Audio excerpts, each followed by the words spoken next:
Uhum. Pronto. Então, para a aula de hoje, nós vamos falar sobre, nós vamos continuar falando sobre o período dos francos, certo? Mas aqui dando uma ênfase para a parte do chamado Renascimento Carolíngio e a divisão do Reino Franco. No caso, o Carlos Magno, que ele foi um cara que governou o Reino dos Francos durante muito tempo, né? O Carlos Magno ele governou do ano 768 até o ano 814, então dá quase meio século de governo do Carlão, como eu costumo chamar. Durante o seu governo houve um aumento da produtividade agrícola, durante o seu governo houve um aumento das atividades mercantis, que ganharam impulso graças aos negócios realizados por mercadores judeus e árabes. Então, isso aqui no ponto econômico é interessante a gente falar. Mas a parte mais importante aqui, quando a gente fala do período Carlos Magno, tá? ela foi, ela foi o chamado Renascimento Carolíngio, que ele não ficou somente restrito ao período do Carlos Magno, mas ainda persistiu esse chamado Renascimento Carolíngio nos seus sucessores, que vão aparecer ali na sequência. O Renascimento Carolíngio ele acontece então com o incentivo e o desenvolvimento de atividades educacionais e culturais, como o estabelecimento de escolas para os filhos de nobres, conhecidas como escolas palatinas, e o crescimento da atividade intelectual nos mosteiros, ou então assim chamados os monastérios. Gente, a escola palatina, ela foi organizada por um cara de origem anglo-saxônica, um teólogo e pedagogo, cujo nome era Alcuino. Eu falei para vocês que ia ser uns nomes bonitos hoje, então o primeiro nome bonito da aula de hoje é Alcuino. Vai ser difícil vocês conhecerem alguém com esse nome, né? Se alguém conhecer esse nome, tem que dar um prêmio, tá? E aí, no caso, né, no caso da Escola Palatina, ela, na verdade, ela foi uma das várias escolas fundadas durante o período do Carlos Magno, então do chamado Renascimento Carolíngio. Nessas escolas, na Escola Palatina, reuniram-se homens cultos das mais diversas procedências, como o gramático e historiador da Lombardia, Paulo Diácono, um gramático, Pedro de Pisa, da cidade de Pisa, na Itália, um historiador franco chamado Eginardo, não é Edinardo, nem Edinaldo, é Eginardo, o gramático e poeta Teodulfo de Orleans e o próprio Alcuino, certo? Então são alguns dos intelectuais da época que fizeram parte dessa escola aí que eu falei para vocês, dessa escola palatina. Na escola palatina foram feitas aqui, por exemplo, inúmeras crônicas foram feitas nessas escolas.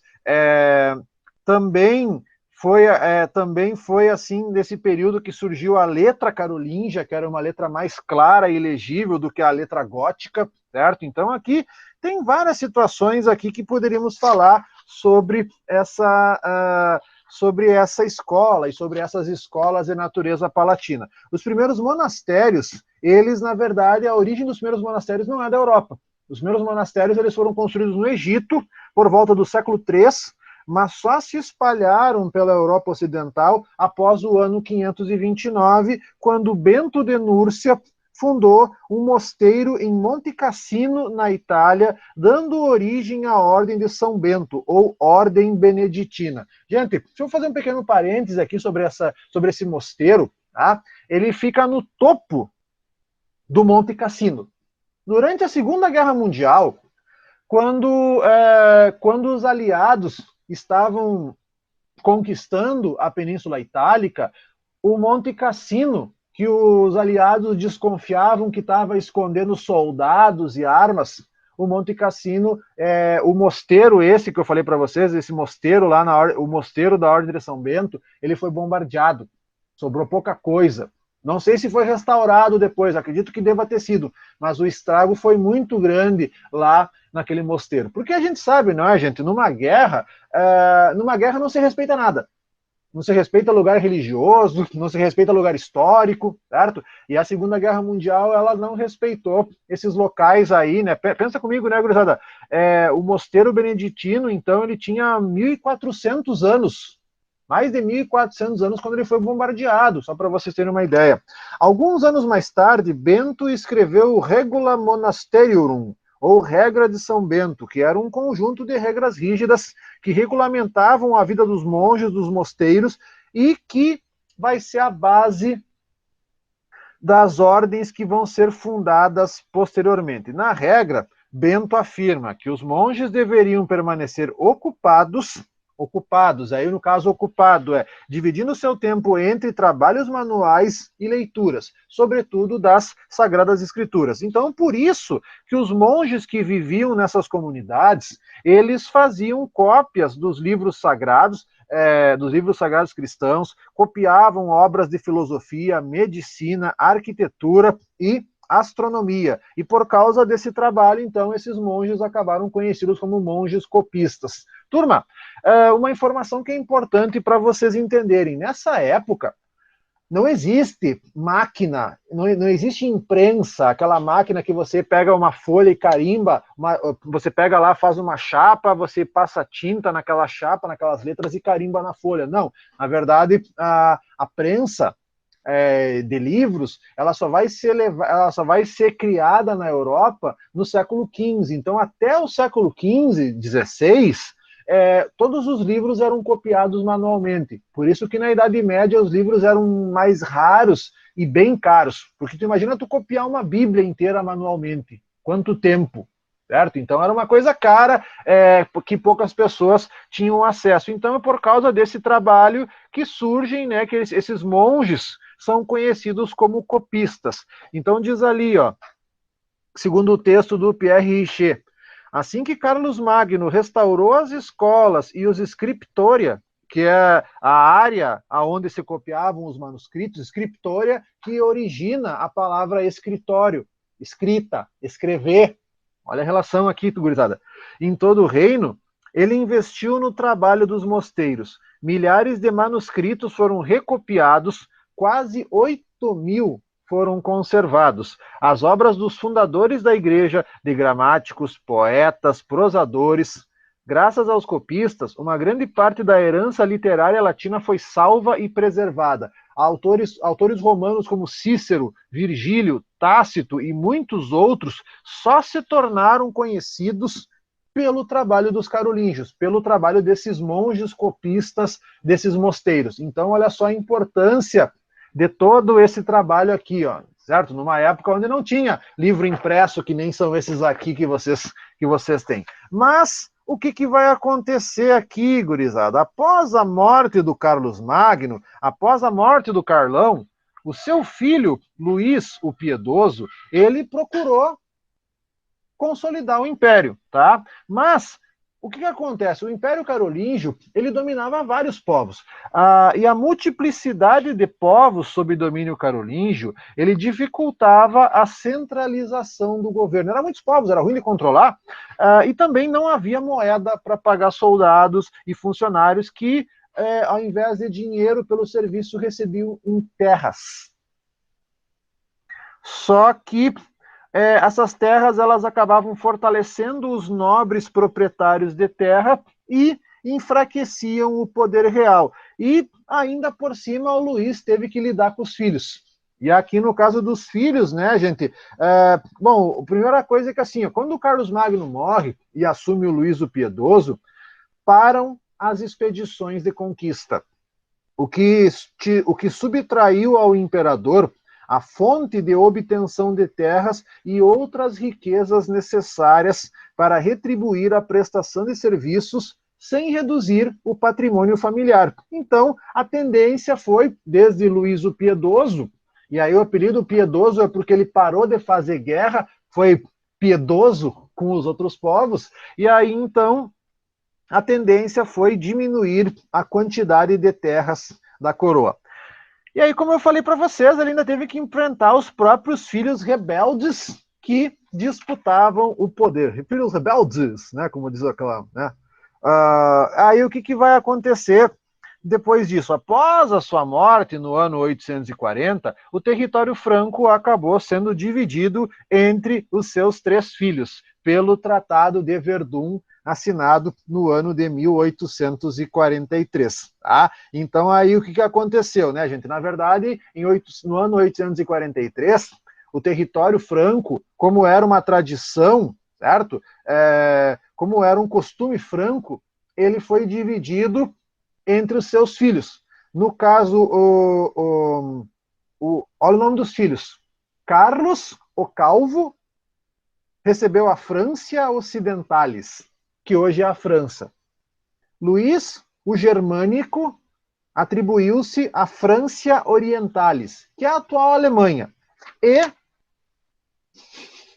Lotário, de Lothar, né, que é um nome alemão bem conhecido, Lothar ficou com uma faixa de terras intercaladas entre os 2 reinos anteriores, que é uma região chamada Lotaríngia, que se estendia da Holanda até a Roma. Então, assim, o que acontece? Olha só. Vindo Carlos antes deles para tratar, os irmãos reuniram-se em Verdun. Aí foi feita a partilha. Luís recebeu tudo o que fica para lá do Reno e, aquém do Reno, as cidades de Spira, Worms, Maiença e seus campos.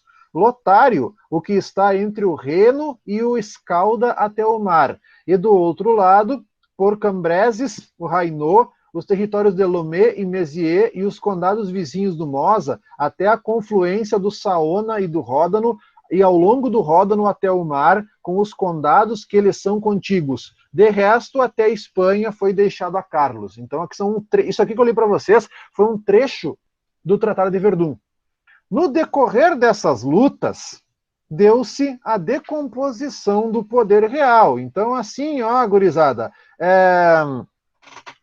a divisão do reino acentuou um panorama de descentralização política no Ocidente Europeu, processo que ocorria desde os momentos finais do Império Romano. Então, deixa eu só ler um negócio aqui para vocês, de um cronista após essa divisão, um cronista chamado Florus, diz ali, chorai, raça dos francos, porque o império construído pela graça de Cristo jaz agora no pó. Que os homens se aflijam porque o coração dos homens endureceu. Toda a quietude da paz se destruiu em ásperas rivalidades. A unidade real fragmentou-se. Em vez de um rei, não há senão reizinhos. Em vez de um reino, não há senão sombras de reinos. O bem comum não é mais reconhecido. Cada um se preocupa com os próprios interesses. Então, realmente, depois que morreu o Carlos, depois que morreu o Luís, virou um monte de reizinho, né? Ocupando territórios divididos, territórios fragmentados. E aí virou essa coisa aí que vocês vejam. Bom, então assim, turma, o que vai acontecer? E para piorar a situação, entre os séculos 9 e 10, a Europa sofre uma nova série de invasões de povos provenientes de outras regiões e que provocaram o colapso da autoridade política dos reis, que já era muito frágil. Ah, mas aí assim, turma, que territórios são esses? Que povos eram esses? Bom, então assim, gurizada, vou colocar aqui para vocês. Olha só. Deixa eu achar aqui para vocês. Aqui, Partindo do norte da África e da Península Ibérica, os muçulmanos, ou também chamados de sarracenos, ou mouros, que é uma outra denominação, ocuparam as Ilhas Baleares, a Córcega e a Sicília, de onde incrementaram as incursões de pilhagem às regiões do sul da Europa, além de provocarem devastações materiais e acentuarem a insegurança geral, contribuíram para paralisar o comércio urbano e para a regressão a uma economia à base de trocas e restrita aos grandes domínios senhoriais. Os normandos, por sua vez, abateram-se sobre regiões setentrionais. Em velozes embarcações, saqueavam as terras litorâneas e, com o tempo, adentravam pelos cursos fluviais. levando à destruição, ao pânico e à morte das regiões do interior, chegando mesmo a ocupar vastas áreas territoriais como a Normandia. Outro povo aqui também, gurizada, os vikings, lá da Escandinávia, também entra. E por terra, vindos da Ásia Central e partindo da Europa Oriental, os húngaros ou magiares, é o nome. Os húngaros ou magiares, que eram velozes e belicosos cavaleiros, desfecharam expedições de pilhagem por regiões da Europa Ocidental. E isso, então, essas invasões, né, gente? Essas invasões, elas aceleraram as transformações políticas socioeconômicas da Europa Ocidental, que acabou se enfeudando, certo? Então, ali vai se configurar o processo de instalação de um sistema caracterizado, dentre outros fatores, pelo trabalho servil, pela fragmentação do poder real e pela consagração do poder da igreja, que foi o feudalismo. Deixa eu abrir aqui para vocês, então, agora, a janela aqui, para a gente... Este daqui. Agora nós vamos pegar aqui a parte que nos importa. Está aqui. É aqui. Espera um pouquinho. Deixa eu atualizar aqui minha página para eu não me perder aqui também. Feudalismo, então, gurizada. Vamos entrar aqui nessa parte sobre... tá aqui, ó, gurizada. Na verdade, esses povos que invadiram a Europa, eles estão aqui, ó, nesse quadrinho, dizendo saiba mais. Ali tá, ó. Os vikings, os magiares e os vikings, os magiares e os novos bárbaros também aqui. No caso, então, aparecem os vikings, que são da Escandinávia, que são de vários povos, e os magiares, mas também os muçulmanos, certo? Aqui também entram os muçulmanos. E que eram chamados, dependendo da região, de mouros ou sarracenos, tá? Gurizada, então aqui, ó, para falar sobre o feudalismo, nesse tópico aqui, ó, feudalismo e relações feudais, nesse tópico aqui do feudalismo e relações feudais, o que é importante aqui, ó, nesse tópico vão ser retomadas, deixa eu ver se eu tenho um material aqui, devo ter, espera aí um pouquinho, aqui, acho que é esse aqui, vamos pegar os livros aqui de vez em quando, esse livrinho aqui, ó, esse livrinho aqui, ó, que tá aparecendo aqui na tela para vocês, O Feudalismo, Hilário Franco Júnior. Livrinho, ó, caiu na minha mão, certo? Esse livrinho aqui que não tem 100 páginas. Esse livrinho aqui é ótimo, gurizada. Esse livrinho aqui, depois eu acho que eu tenho esse livro em PDF. Se eu tiver ele ali, eu mando para vocês, tá bom? Esse livro aqui é muito bom. Bom, então, gente, nesse tópico, o que a gente vai falar aqui, ó? Certo? Nós vamos retomar as mudanças que ocorreram no mundo romano, que vinham ocorrendo no mundo romano desde o terceiro século. A gente vai destacar aqui uma nova relação de trabalho, que é o colonato, que vai dar origem à servidão, o deslocamento de parcelas da população urbana para o campo, que é uma tendência bem contrária ao que tem hoje, e a tendência à ruralização da vida econômica e social, com o aumento do poder dos grandes proprietários de terra, o enrijecimento da hierarquia social, a difusão do cristianismo e a influência da Igreja Católica sobre todos os domínios da vida, levando à formação de uma visão religiosa do mundo, ou seja, uma mentalidade teocêntrica, a de que Deus está no centro de tudo. A gente vai considerar também que uma das principais características do mundo feudal foi o estabelecimento de relações de dependência pessoal, tanto entre os nobres guerreiros, quanto entre os senhores de terra e camponeses. Claro que assim, uma coisa que é importante, gurizada, é nós voltar a entender essas noções de centralização e descentralização do poder, para analisar os efeitos da hierarquia entre suzeranos e vassalos e também o enfraquecimento do poder dos reis. Outra coisa que a gente vai falar aqui também, a generalização das relações de suzerania e vassalagem, nós podemos associar ela à desagregação do mundo romano, à influência dos costumes germânicos e à necessidade de defesa criada, quer pela ameaça representada pelos árabes, quanto pelas novas invasões aqui que eu falei para vocês, as invasões dos magiares, dos vikings, dos normandos, por aí vai, tá bem? Então aqui, turma, vamos tocando adiante aqui o nosso tema, certo? Vamos falar aqui, então, tocando adiante sobre a questão do feudalismo, que é o primeiro ponto que a gente vai falar aqui nesse período. Muito bem. Então, entre os séculos 9 e 10, ondas migratórias para a Europa Ocidental intensificaram o processo de ruralização, o fortalecimento da nobreza e o aumento da servidão. Nesse processo, novas formas de relação de trabalho são estabelecidas, dentre elas o destaque ao colonato. O colonato que já era conhecido desde a crise do Império Romano. Não era novidade o colonato, tá bom? Nesse sistema de trabalho, indivíduos livres ou escravos libertos se estabeleciam em lotes de terra demarcados nas grandes propriedades, devendo entregar parte de sua produção ao proprietário. E, além disso, eram obrigados a pagar taxas, realizar tarefas complementares e trabalhar nas terras do senhor. Gente, na verdade, assim, servo e escravo é a mesma coisa? Não. Certo? Assim, servo, ele não é escravo, mas, ao mesmo tempo, ele não é livre para fazer o que ele bem entende.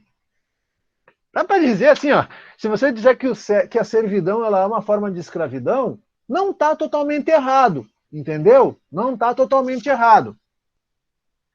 Esse movimento em direção às grandes propriedades, ele estava associado à tentativa de fuga dos camponeses das elevadas taxações do governo romano sobre os donos de terras, ao colapso da economia mercantil do império e à insegurança crescente da vida nas cidades, especialmente após as migrações dos povos não romanos. Aliás, tem muita gente, né, turma, que até hoje tem essa concepção de que viver no campo é mais seguro. Ah, estou cansado da cidade, quero ir para o mato. Quero lá porque lá é mais seguro.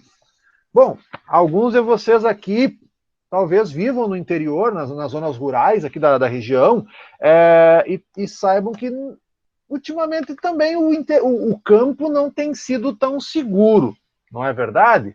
Certo? Claro, eu tô fazendo aqui uma comparação atemporal aqui para vocês entenderem, mas hoje ainda muitas pessoas, mesmo o campo já não sendo mais tão seguro como era antigamente, que acredito que sim, que o campo é seguro. Vou morar no campo, no interior lá, que ninguém vai me incomodar lá no interior. Bom, mas enfim. Mas essas migrações desses povos não romanos que atacavam as cidades, isso faz com que as pessoas abandonem a cidade e vão para o campo. E justamente nesse cenário de instabilidade, a sociedade romana ela se ruralizou e ela passa a apresentar, de modo geral, uma divisão básica entre proprietários e camponeses. E aí, nesse processo, ocorre um enrijecimento da hierarquia social. Então, também é uma coisa aqui que é uma consequência de toda essa questão do colonato, dessa questão da ruralização, de toda essa situação aqui que vocês conhecem. Outro fator que contribuiu de maneira significativa para esse processo de reclusão social foi a difusão do cristianismo. O cristianismo, ele, vamos refrescar aqui um pouco vocês, o cristianismo, ele, quando ele surgiu, quando Jesus Cristo viveu, os cristãos, vale lembrar, eles eram perseguidos, certo? Eram mortos nas arenas, eram crucificados, porque não queriam obedecer à autoridade divina do imperador. Mas, quando o cristianismo virou religião oficial em Roma, o clero, composto de homens responsáveis pelos rituais da liturgia cristã, ele começou a conquistar privilégios e poderes políticos na administração civil e econômicos, que são as terras.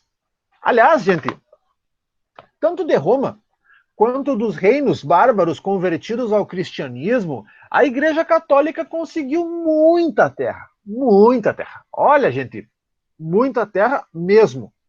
Esses representantes da igreja eram considerados responsáveis pela salvação de todas as pessoas. Ou seja, a vida de comunicação essencial entre o céu e a terra. À medida que ganhou força e prestígio, a igreja ela foi se tornando a principal instituição reguladora da sociedade. Então, a Igreja Católica, aqui no caso, gente, quando a gente fala nesse período aqui, é a Igreja Católica Romana. Aqui a gente não está falando séculos 9, século 10, a gente não fala da Igreja Ortodoxa porque ela não existe ainda. A Igreja Ortodoxa, vale lembrar vocês, ela só foi criada na metade do século XI. Então aqui ainda é, né, dentro do contexto da Europa, é a Igreja Católica Romana, certo? Os povos germânicos que entraram nos territórios romanos, inicialmente como federados, ou seja, parceiros, e depois nos reinos que formaram, não alteraram esse processo em desenvolvimento. Muito pelo contrário, ajudaram a contribuir para constituir o feudalismo, que foi o resultado, então, dessa combinação, dessa síntese de instituições e tradições romanas e germânicas. Então, ali, por exemplo, o colonato era uma tradição romana, certo? O cristianismo era uma tradição romana. Claro que uma tradição, assim, não dá para dizer uma tradição, nossa, uma tradição. Quer dizer, não, é que assim, gurizada, quando você, acho que eu já comentei com vocês, quando a gente fala sobre a ideia de tradição, é algo que alguém cria, certo? Alguém disse que isso é tradição, aí teve um monte de coió que acreditou que era, e aí se segue fazendo. A maioria das tradições, gurizada, são inventadas. Tem um livro chamado A Invenção das Tradições. Ele é um livro do escocês Terence Ranger e do inglês Eric Hobsbawm. É muito bom sobre isso. Claro que ele é um livro que, para a idade de vocês, ele é um livro mais pesado. Ele é um livro que, normalmente, quem é que vai ler esse Invenção das Tradições? O pessoal que cursa história, certo? Mas ele dá uma boa base de como que esse negócio de tradições são criadas por determinados grupos sociais como justificativa de domínio, de poder, e por aí vai, certo? A tradicional família, né? Não sei o que, porque eu sou tradicional. Bobagem aí que vocês estão acostumados a ouvir a cada pouco aí, uns bobos. Bom, então, turma, o colonato e o cristianismo, eles fazem parte, né, dessas tradições romanas. Agora, da parte das tradições germânicas, vai nessa parte aqui das relações feudais. Essa parte aqui é interessante que a gente vai comentar agora. Vamos aproveitar que nós temos 10 minutos aqui, né, para a gente poder tocar essa aula tranquilo, tá bom? À medida que o poder central de Roma se enfraquecia, os grandes proprietários de terra se fortaleciam. Dessa maneira, o poder se regionalizou, ou seja, não é mais centralizado na figura do império e ele se distribuiu entre os proprietários de terras. Assim, nos reinos germânicos que foram se formando, mesmo aqueles de duração efêmera, que eu falei para vocês na semana passada, os constantes desentendimentos entre os grupos aristocráticos impossibilitaram um projeto de centralização política em torno de um rei. Turma, esse processo de centralização política, ele só vai começar a se formar na Europa lá pelo século XI, século XII, certo? Finalzinho do XI, início do XII. A gente vai estudar isso mais adiante, essa centralização ali, especialmente na Portugal é século XI, a Espanha é século XV, a Inglaterra é século XIII e a França também é mais ou menos nessa época, certo? Então, assim, aqueles reis com muito poder centralizado nas suas mãos, é mais tarde. Aqui não, é cada um no seu quadrado, cada um no seu quadrado, tá? Pois bem, então aqui no caso não tem essa ideia de centralização. Nesse contexto, os donos de terras assumiram a responsabilidade pela defesa dos seus domínios e de todos os que neles ali viviam, consolidando essas relações de dependência pessoal. Oh, beleza! Uma das formas de dependência instituídas foi a vassalagem, que se ampliou muito durante o tempo do Carlos Magno, o tempo do Império Carolíngio. Derivada do comitatus, a vassalagem era um acordo de fidelidade estabelecido entre dois homens. Aquele que mais precisava de amparo, o dependente, era chamado de vassalo, e um senhor, o suzerano, geralmente grande proprietário de terras. Isso não impedia, tá, gurizada? Isso não impedia de que alguém que fosse vassalo de um suzerano, esse vassalo, isso não impedia que aquele vassalo ele tivesse vassalos. Então, tipo assim, ó, o vassalo do vassalo.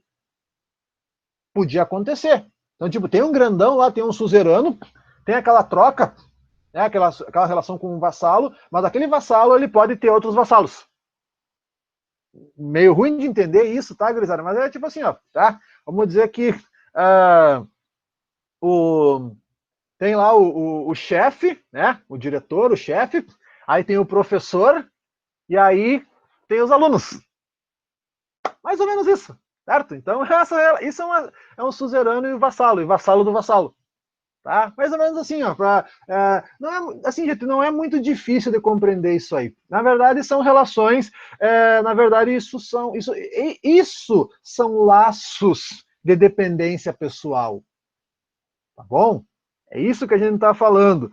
A vassalagem, então, esse acordo, só que esse acordo, ele era firmado numa cerimônia, marcada por 2 momentos especiais. Uma coisa que é interessante, gurizada, que é o seguinte, essas cerimônias, tu não assina documento, é uma cerimônia formal, é algo oral, certo? Então, é justamente o comitatus, ele é isso, turma, ele é isso, ele é baseado, deixa eu colocar aqui para vocês, na verdade, essa homenagem aí que está aparecendo, esse juramento, eu vou colocar aqui no chat para vocês o nome do conceito.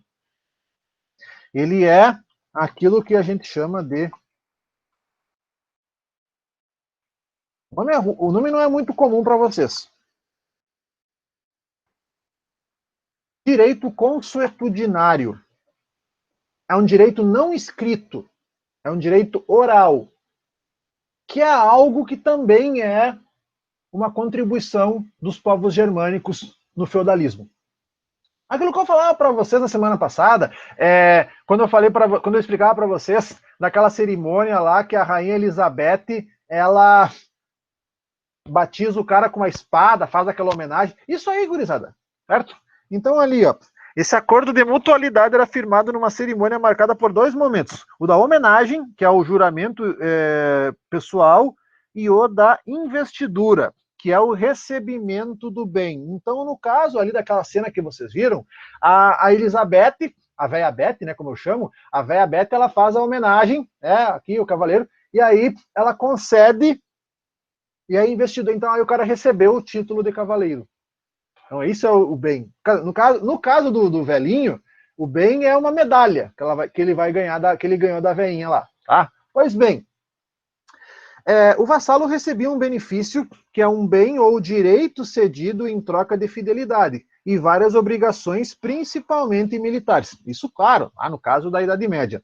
Na maioria das vezes, esse benefício, o feudo, compunha um conjunto de terras cedidas por um aristocrata a outro.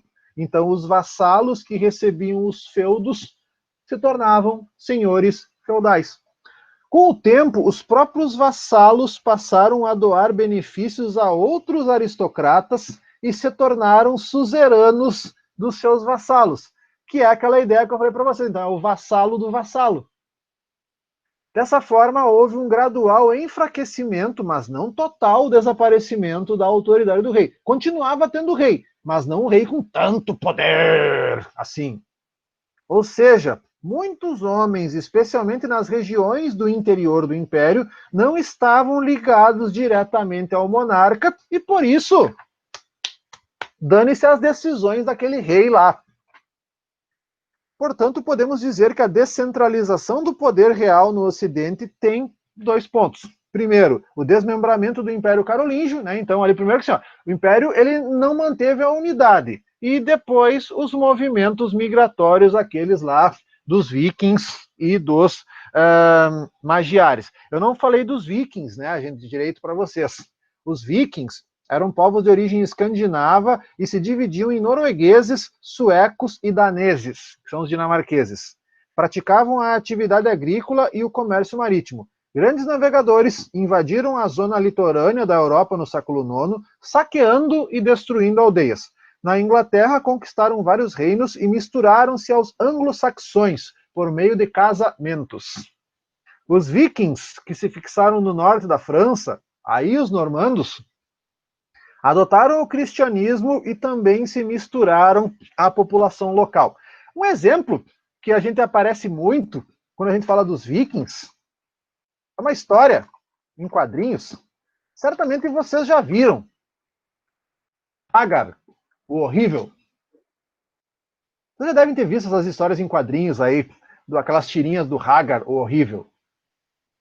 Que é aquele cara barbudo, gordo, com um chapéu com chifre, que é casado com a Helga. Né? Então o Hagar, a Helga, e aí, assim, se vocês forem olhar nas historinhas, certo?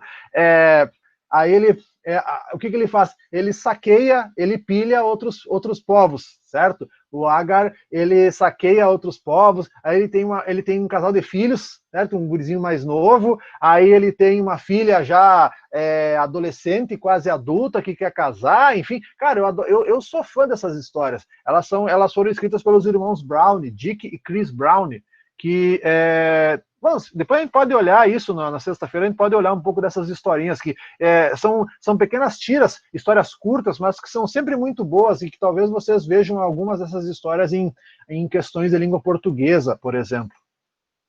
Agora que eu consegui organizar as aulas, tudo gravadinho, tudo certinho, então agora está funcionando que é uma beleza. Então agora vamos começar pegando a parte sobre a economia e a organização do feudo. Sempre quando a gente pensa naquela ideia, feudalismo, parte econômica, parte da estrutura do feudo, característica de imagem, a gente pensa nessa imagem realmente, essa imagem que está aparecendo aqui, essa gravura, na verdade ela representa um esquema que é uma ideia que se tem de um modo geral, uma ideia comum do que se tinha de um esquema de um senhorio medieval, aquela figura, então ali você tem vários campos e florestas ao redor de uma grande construção fortificada, que é o castelo, esse castelo feito em pedra, essa coisa assim duradoura, eterna, como a gente costuma dizer. Mas, antes de nós entrarmos em alguns comentários sobre essa parte dos castelos, a gente tem que entender que o feudalismo, então, a base econômica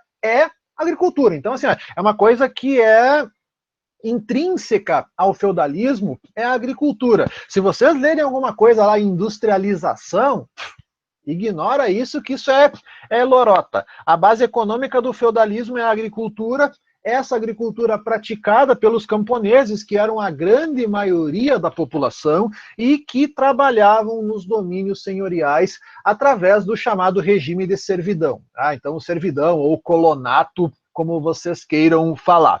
Pois bem, gente, os camponeses também trabalhavam na manufatura de objetos conforme a vontade dos senhores feudais. E cada domínio agrícola, ou cada senhorio, ou cada manso também, que é um outro nome que a gente costuma falar, eles buscavam essencialmente manter aquele caráter autossustentável, subsistência, e uma coisa também que a gente associa do feudalismo, essa produção autossuficiente, essa produção voltada basicamente para o consumo interno, uma produção que não visava obter excedentes, e o que acabava levando, então, por exemplo, a venda de bens agrícolas ou artesanais a se restringirem bastante, e também, por causa desses fatores, o comércio na Europa no período feudal ele sofre um grande decréscimo. Então, quando eu penso em feudalismo, eu penso em agricultura, de subsistência, com comércio quase que inexistente, e inclusive com ausência de moeda, né? Não vou dizer que não havia comércio,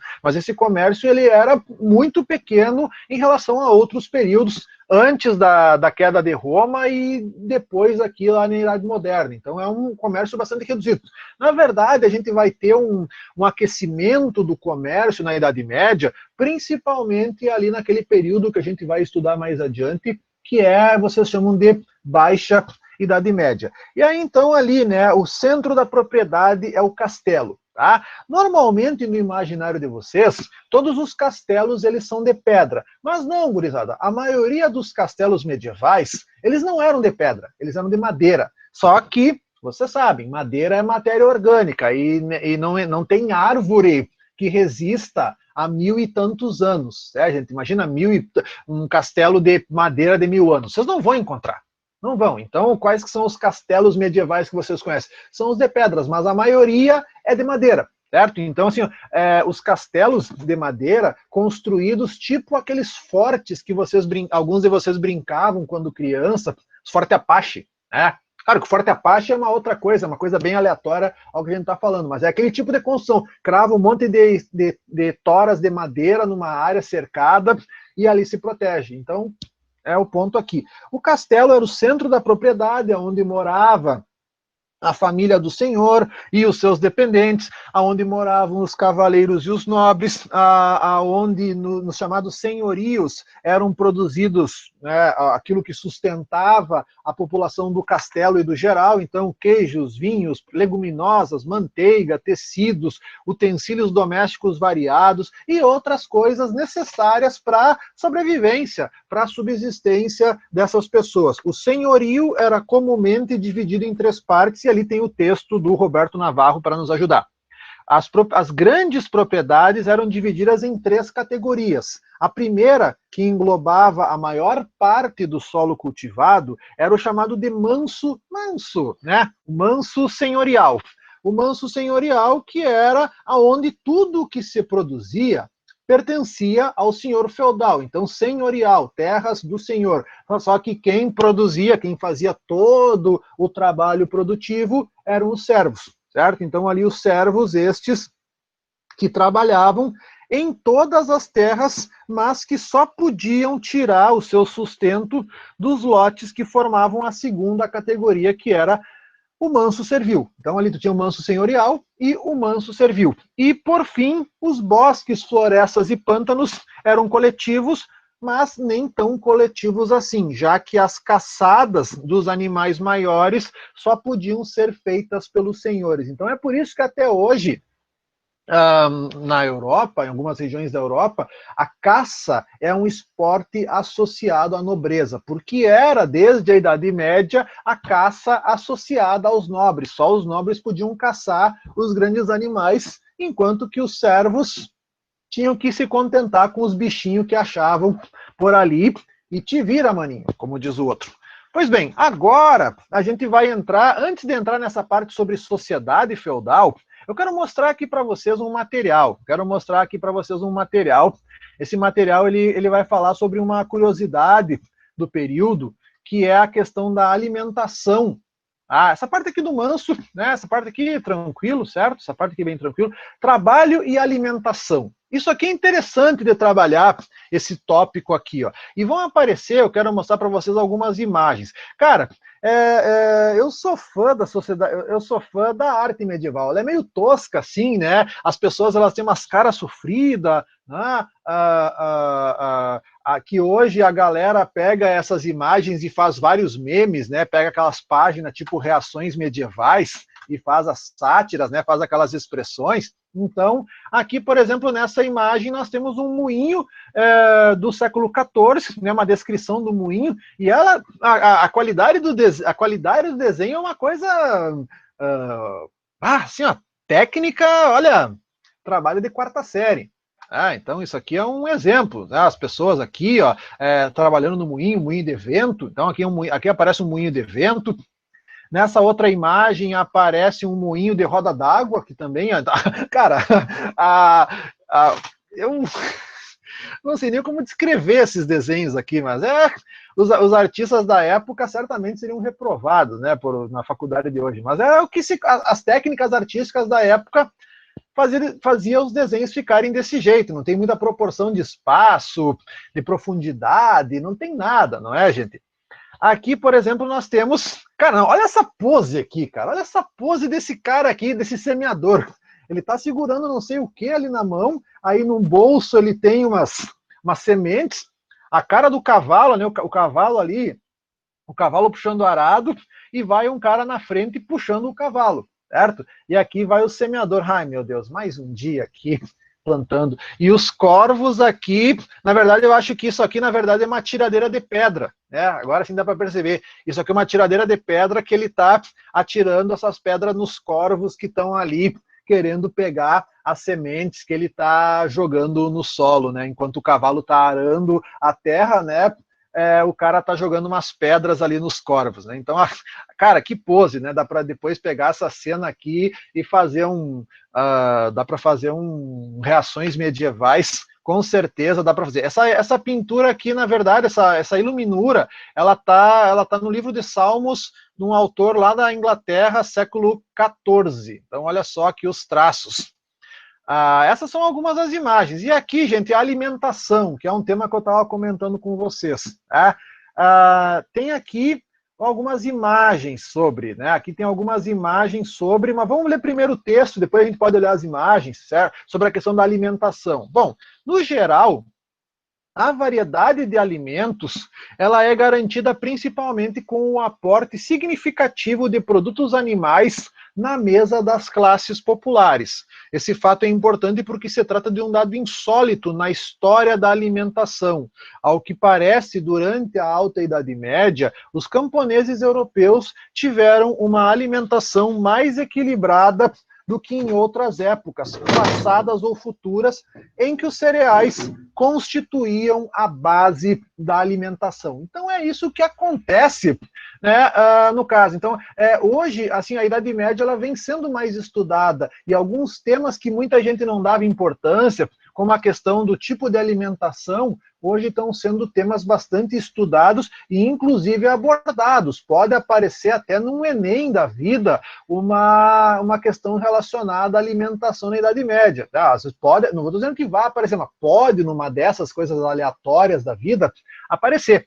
E aqui no outro texto, que é um texto que está no livro História da Vida Privada, do Império Romano ao ano 1000. Gente, esse livro é formidável, esse livro é muito bom.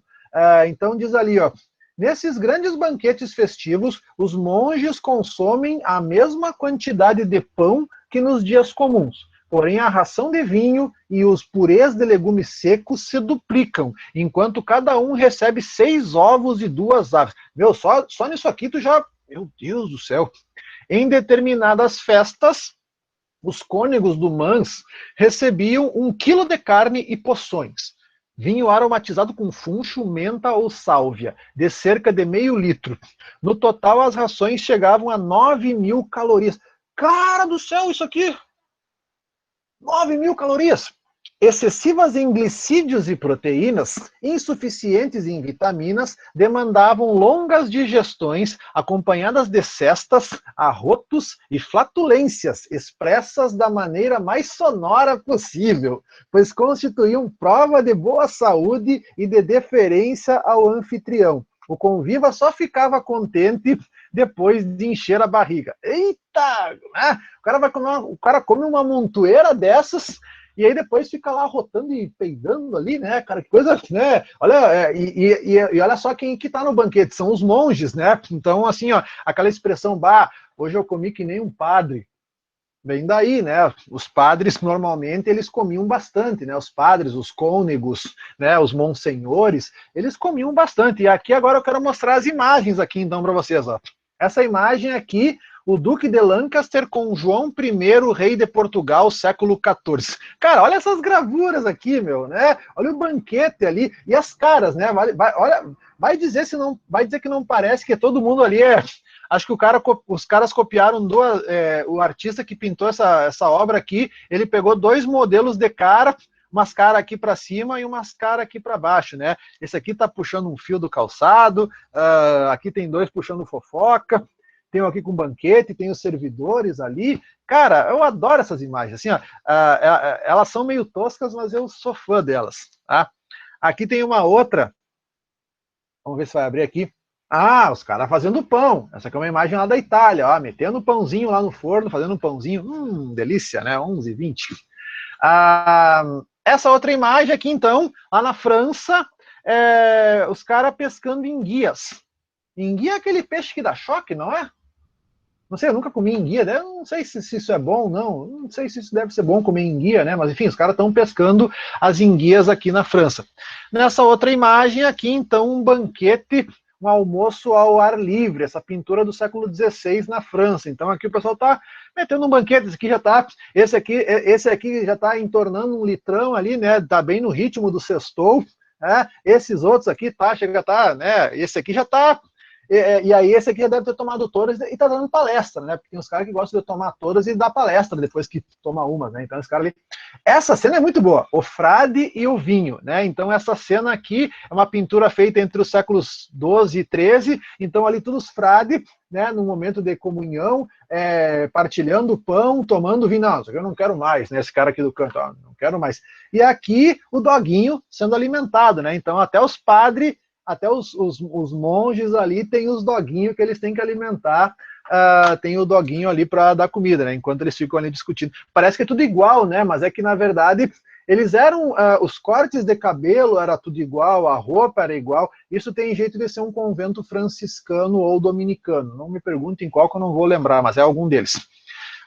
Essa aqui é uma cena de uma estalagem. O que é uma estalagem? É um bar de beira de estrada, né? Então aqui é uma pintura do século XV, então o que aparece? Ó? Tu tem dois tio velho aqui no canto jogando gamão, que é um jogo de tabuleiro que ele ainda existe, acho que a maioria de vocês nunca jogou gamão, mas é um jogo de tabuleiro. Tem uns aqui conversando, tem as armaduras e as armas expostas aqui em cima, tem um cachorro aqui no canto, ó, lambendo as partes, né, um guaipeca, parece um bolicho campeiro, e esse aqui, né, já tomou todas e tá lá pensando nela, né, e aqui tem um outro que já tá querendo quebrar um copo aqui, ó, né, esse cara aqui, essa aqui é uma cena, então, de uma estalagem medieval que também aparece. E uma outra cena aqui, ó, o cara aqui, né, essa pintura do século XVI, uma iluminura do cara batendo um porquinho aqui para meter um churrasquinho, né? Então, assim, ó, gurizada, né? A Idade Média, ela abriu espaço para esse tipo de representações. É claro que as técnicas artísticas depois, elas vão melhorar muito, mas nesse tempo o que se tinha era isso, tá bom? Agora, deixa eu parar aqui, então, essa parte.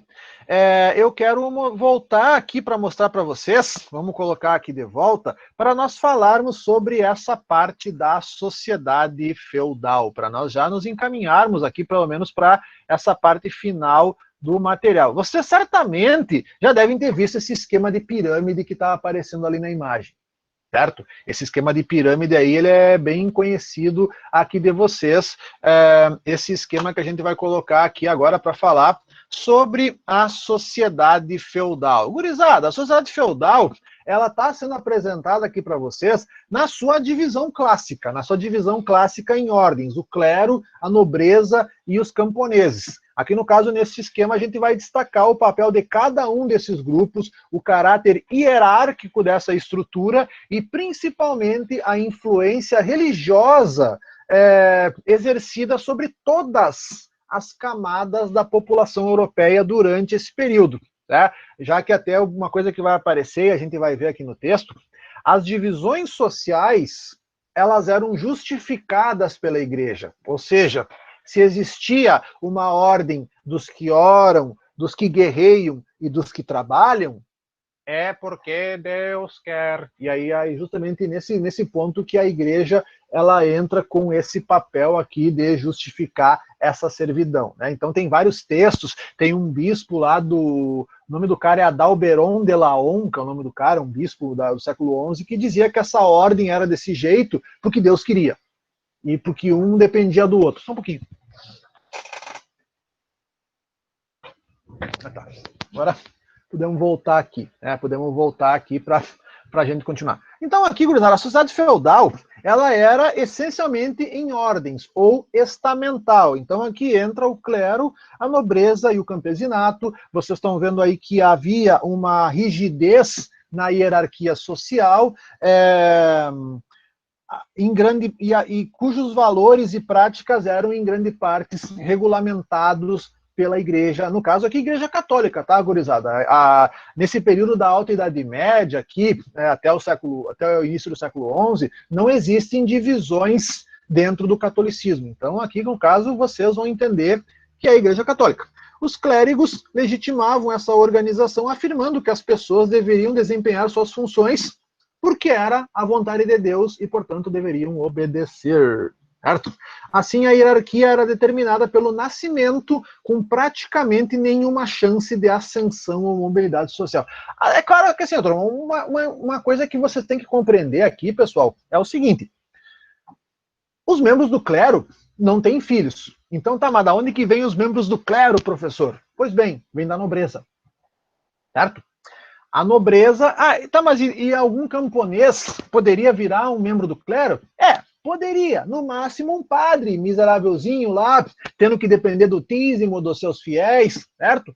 Mas era isso que acontecia no máximo. Então, assim, ó, tanto os membros da nobreza quanto os membros do clero tinham a mesma origem social. E o camponês, bom, se o cara nasceu camponês, ele vai, na grande maioria dos casos, morrer como um camponês, tá bom?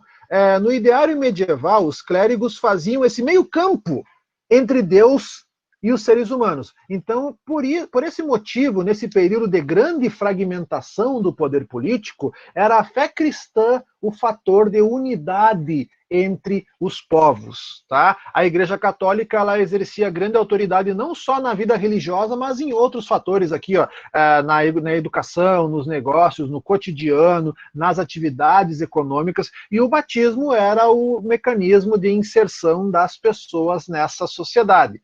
A nobreza, bom, gente, a nobreza ela é composta, e vocês estão vendo ali, a nobreza era composta de indivíduos que tinham terras e poder político, e ao mesmo tempo também tinham uma grande formação bélica, ou seja, né, os nobres eram aqueles que deveriam guerrear.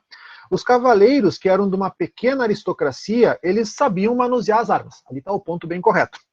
Quando eram detentores de maiores extensões de terra, eles podiam ficar o tempo todo treinando militarmente ou prestando serviço militar. E em outros casos, os cavaleiros que não tinham terras viviam dos recursos que provinham dos seus suzeranos, aqueles que eles haviam feito aquele juramento de lealdade, de obediência que a gente já havia trabalhado.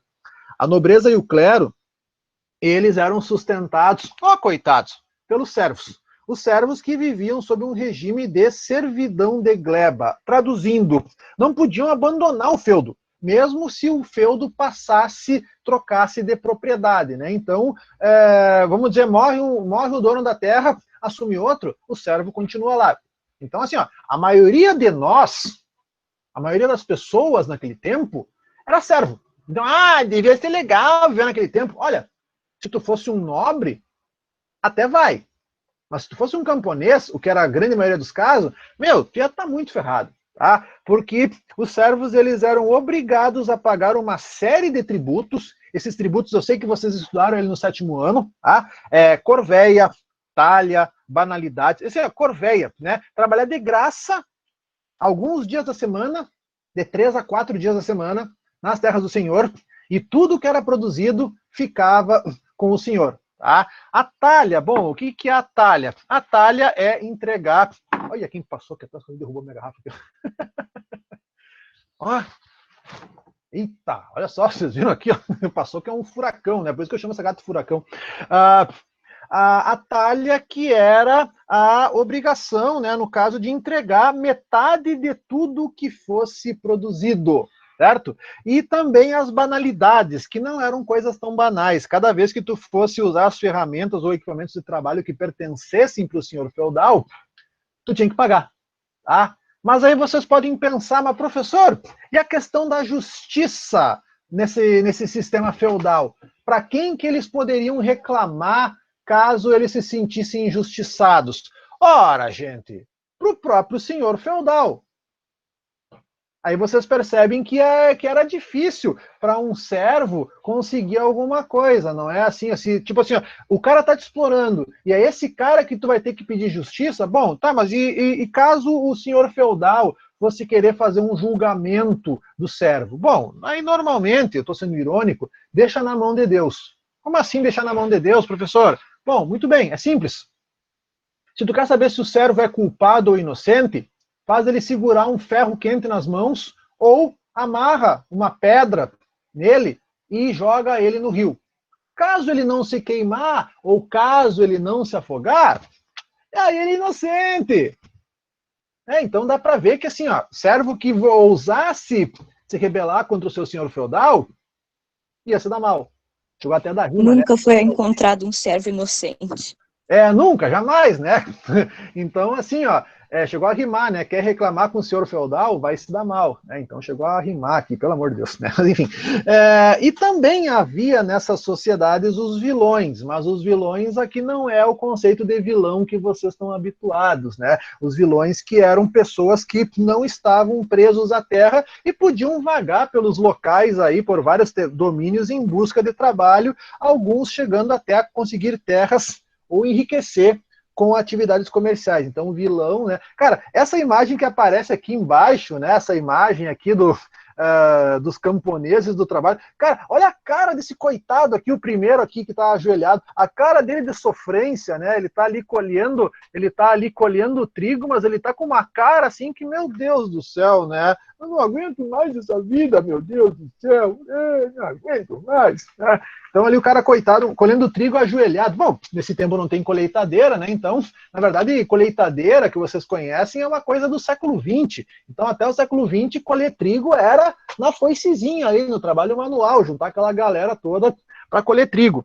Bom, gente, os servos, eles não podiam... mas uma coisa, os servos, eles não podiam ser vendidos como escravos, porque eram vinculados à terra. Mas isso não significou que não existisse escravidão. Ela existia na Idade Média, porém com um número mais reduzido, e frequentemente os escravos eram destinados para as atividades domésticas. Um ponto que vem sendo bastante estudado, gurizada, aqui, nesse período da Idade Média, é o papel das mulheres e das crianças. Certo? Esse é um tema que ele vem sendo estudado pelos historiadores medievais mais recentemente, o papel das mulheres e das crianças. Esse é tema novo. Isso é um tema que eventualmente também vem aparecendo nos concursos. Então, assim, não se estuda mais somente a estrutura econômica, social do feudalismo, também se estuda o papel de outros atores que eram esquecidos, como as mulheres e as crianças. Então, aqui, ó, as mulheres, elas tinham uma posição inferior na sociedade medieval. Nesse mundo religioso que se vivia, patriarcal, militarizado, elas eram inferiorizadas porque eram taxadas de frágeis, eram julgadas responsáveis pelo pecado original e estarem associadas à imagem da Eva pecadora. Ah, meu Deus do céu! Assim, para se salvar, a mulher deveria seguir o exemplo de constância, castidade e virgindade, espelhando-se na Virgem Maria. Amém.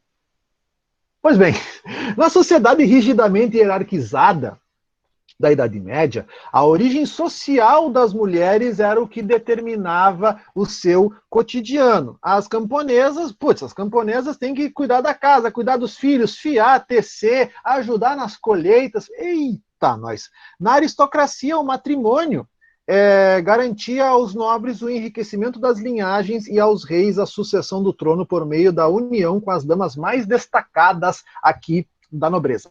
Mesmo nesse meio social, poucas mulheres elas eram alfabetizadas. Então ali diz o texto, ó, o texto do José Rivair Macedo. Esse cara escreve bons livros, o José Rivair Macedo, ele é um cara lá da Bahia. Se a sociedade medieval era em geral iletrada, o acesso às letras e ao saber formal estava praticamente vedado, ou seja, anulado às mulheres. Entretanto, embora em pequena quantidade, houve mulheres letradas na Idade Média e um discurso propriamente... Eu tenho um livro, eu vou encontrar esse livro aqui nos meus arquivos, depois eu vou mandar para vocês no grupo, sobre o papel, é um livro sobre as mulheres na Idade Média. Eu tenho esse livro, eu vou procurar onde que eu salvei esse material e eu vou mandar para vocês depois. É um material bem interessante, uma publicação bem recente, sobre esse tema. Não obstante, é difícil considerá-lo expressão dos anseios de todas elas. O domínio da leitura e da escrita coube a pouquíssimas, em geral, as religiosas ou damas da alta sociedade. Aparentemente, não existia na Idade Média a ideia de infância como é que é de hoje. Na iconografia medieval, as crianças eram representadas quase sempre como pequenos adultos e tão logo pudessem eram encaminhadas para o trabalho nas lavouras ou iniciavam o aprendizado de algum ofício. E nas famílias aristocráticas, os meninos começavam os treinos militares muito jovens. Gurizada, assim, ó, agora, nesse próximo tema aqui, ó, vocês têm ali na página 30 até a 32, vocês têm umas atividades. Olha quem está passando ali atrás. É uma exibida, né? Olha aqui, ó. Brincadeira, é uma exibida. Eu quero mostrar, então eu quero trabalhar com vocês aquelas atividades que tem ali na página 30 até a 31. Mas essas atividades eu não vou deixar gravada aqui, eu vou interromper aqui a gravação e a gente vai